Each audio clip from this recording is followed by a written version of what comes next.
All right, welcome everybody to According to Andrew number 17, plagiarism versus inspiration.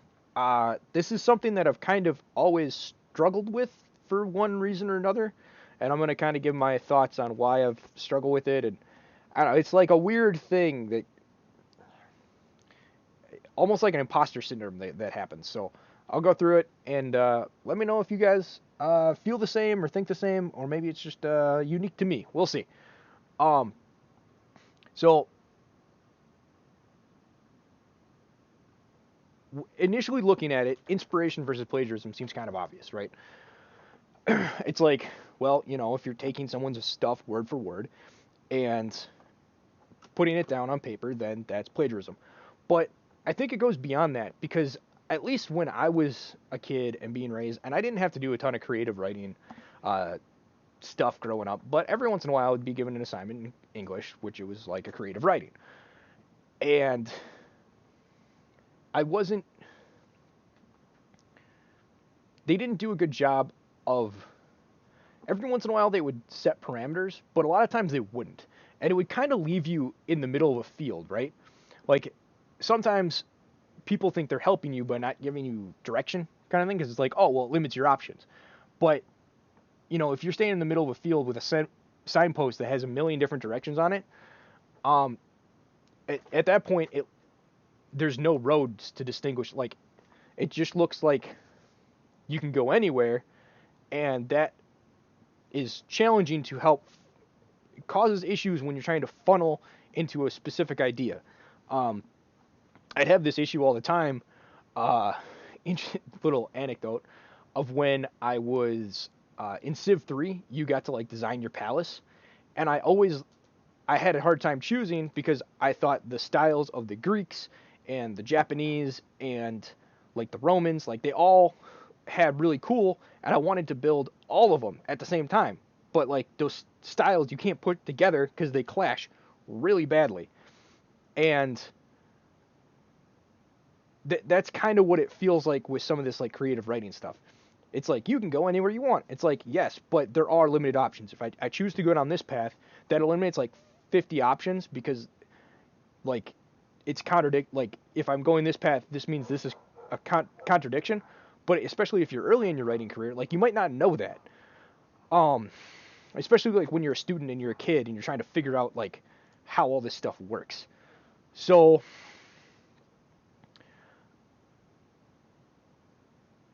um, one other issue that I've kind of had with this is like I was never taught how to draw inspiration from things outside of like the normal written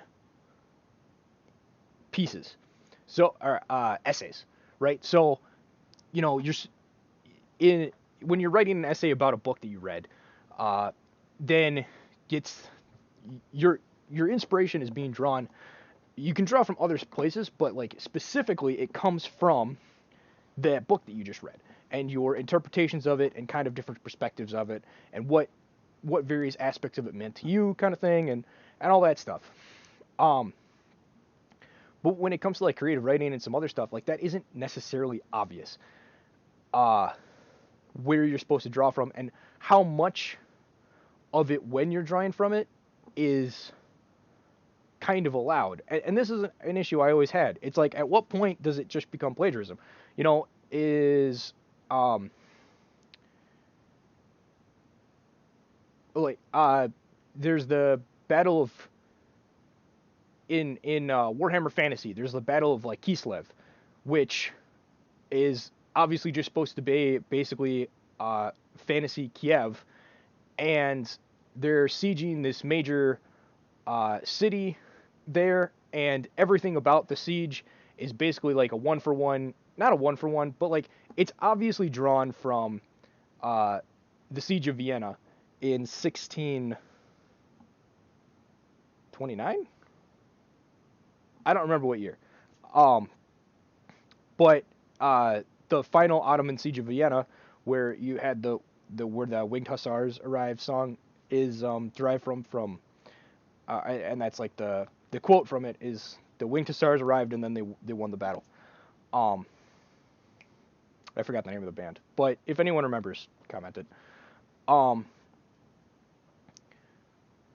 so it goes on like that, and then then you have a layer on top of that where, let's say you're writing a more technical paper, and or not even technical, but something where you're supposed to come up with arguments and make various argumentations about certain things, and you come across an argument that you find is basically irrefutable. You go, you check all the sources, and it's like it's lock, stock, barrel. It's got everything you need. Well, how are you supposed to write a paper on that then? Because it's like, well, okay, I basically want to plagiarize this guy's thing. I didn't come up with it, but at the same time, this is the best argument. So it's like, well, so you're just supposed to regurgitate this stuff? Is like, where does kind of like regurgitation end and like your own creative juices begin, kind of thing? It's, I don't know, it's, and you don't want to. That was one of the things that when I was like debating starting this podcast kind of thing, is like, oh well, I don't want to just come up here and base like the two main people I listened to was Vox Day and Owen Benjamin, right? And so I was like, well, I don't want to just have a podcast that's basically me regurgitating what they're saying. And to a certain extent, it kind of is. But at the same time, I like to think that I'm adding some new things. I've read books that maybe they haven't read, or, everyone's that classic thing of 10 blind men describing an elephant, and they all describe it a different way, and they're all describing an elephant, right? Like, everybody has their own kind of unique spin or perspective on things, but, it's there's a limited amount of opinions that can be had on a particular opinion to a certain extent that are valid. You can make up as much as you want as that isn't based on reality, but if you're talking about things based on reality, there is a limited pool of opinions. So at that point you're just kind of like, okay, well, if I'm not actually contributing anything, like, what am I doing? Like, why should I? Am I actually like synthesizing different pieces of information and conglomerating them and then creating something new that's actually useful for people, or am I just regurgitating the same crap I've heard over and over and over again? And I don't know. I always have the goal of not doing that, but it always, and like growing up, it always felt like that. And I don't. It's a weird like narcissistic problem I have in my head, where I have this idea that I want to be like in the world, and this isn't like religious speak kind of stuff, but I want to be a part of the world, but like not be influenced by anything in the world, and have like be a genesis of like all this creative stuff myself, which is obviously A, it's super narcissistic, and B, just not reality. Like, I'm not God. I don't spew, like, I'm not the point of Genesis. I'm not the thing that creates all other things. You're always going to be an amalgamation of ideas and different influences and your friends and how they thought and talk and stuff like that. But then, like, because of all those influences, you end up becoming this amalgamation of different ideas and stuff like that. Ends up being like a unique thing, even though it's not made up of anything in particular that's unique. Its composition is unique. Kind of like bread. Like, there's a bunch of different breads, but then there's like slight, and almost all of them use like the same ingredients, but then like slight variations on like how much of each ingredient and how long you cook it for, and things like that create like a whole host of different breads. And that's just with a set amount of ingredients. Then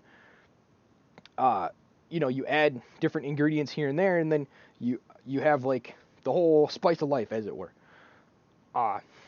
So I don't know, that's kind of like, instead of just trying to generate your own new spice, and be your own thing, like, just take different spices from other people and combine them and make it something unique and new to yourself, which I find kind of interesting. And then one thing that this ends up kind of, this amalgamation and synthesis of ideas kind of leads to is, I think, the influence of mass media. And it's definitely been like this.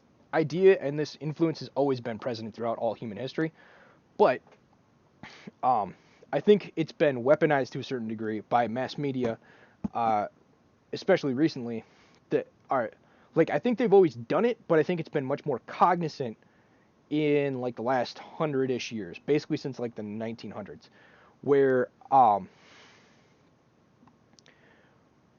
where they use mass media and pop culture especially to influence and homogenize people as much as possible. And this has two branches that it takes. So one branch is the Orwellian society, where people are simply told what to think, and because their entire identity is wrapped up in the cultural uh, things that spew forth from the information of truth, that is what they know and what they believe, and therefore limits their overall, increases the homogenization of the overall society, and reduces the amount of unique amalgamations possible within society. And that, in turn, since you limit the amount of ways that people can be amalgamized and stuff like that, allows you to control how people think, and a lot outflows from that. So that's one. But then you also have the other side of it, which is kind of your Lord of the Rings thing, where you had J.R.R. Tolkien trying to create an epic for the English people, right? He wanted a modern day epic that was something that could be a shared influence, a shared cultural tradition in which the people and the culture of England could identify behind and create a national identity, and then from that be able to uh, share critical outlooks and functions, and then help make a functioning society. Because one of the pillars of a nation is your culture, and so culture is you know your culture is a certain amount of your personal amalgamated self, um, that kind of comes with the territory. So in England it was, Beowulf and, well, I think that's Nordic, but um, you have like the Lord of the Rings, and the Empire, I guess, might be part of it, and their maritime traditions, um, uh, uh, fish and chips, English food kind of thing. Like those are kind of a core English identity thing, and so like that's a common theme you'll find throughout all the various amalgamations of the people that we call English. Uh, and you'll find that in America, the big one is usually the Hollywood influence, especially like kids movies with Disney and Pixar and stuff like that. I know there's, the Devil Mouse has a lot of problems and stuff like that, but that is a shared influence with a lot of people. I know a lot of people in my generation, Harry Potter books. I grew up reading them. I know basically all my friends did. That's a cultural, even if it's not going to last, at least for this generation, it's a cultural pillar to tie us all together. And maybe that's just a millennial cultural pillar in America, and maybe other aspects of the globe. But it's I don't know. It's kind of interesting how that all comes together. But yeah, this is going to be a little bit of a shorter one, but hopefully you found this interesting. And thanks for listening. Please comment anything that you might find interesting, or comments that you might have on what I should do next, and subscribe. I would greatly appreciate it. Anyway, I hope you have a good day, and yeah.